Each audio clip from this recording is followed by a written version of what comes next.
Solar అన్నటువంటిది ఇప్పుడు జర్మనీలో అద్భుతమైన మార్పు తీసుకొచ్చింది. ఆర్థిక సంక్షోభంలో చిక్కుకుంటున్నటువంటి జర్మనీకి సోలార్ ఒక పెద్ద ఎసెట్ అయింది. అంటే సోలార్ పవర్‌ని వాడటం. ఎందుకంటే రష్యా, ఉక్రెయిన్ యుద్ధం తర్వాతన రష్యా నుంచి ఇటు వచ్చేటటువంటి పెట్రోలియం నిల్వల్ని పేల్చేయడం, దాని ఇంపాక్ట్‌తో పెద్ద ఎత్తున సమస్య రావడం, ఆ పైప్‌లైన్స్ అవి ఇంకా సెటరైట్ చేసుకున్నారు గానీ క్రమంగా వాడకం తగ్గిస్తున్నది జర్మనీ. సోలార్‌ని పెంచుతోంది.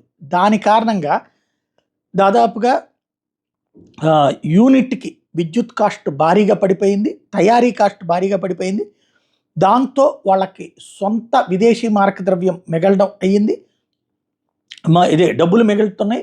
మరొక వైపున ఈ డబ్బుల్ని అవతలకి మళ్లించుకుంటున్నారు. దాంతో ఆ మధ్యన సంక్షోభంలో పడ్డటువంటి జర్మనీ ఇప్పుడు దారిలో పడ్డట్టయింది. సెటరైట్ చేసుకున్నట్టయింది.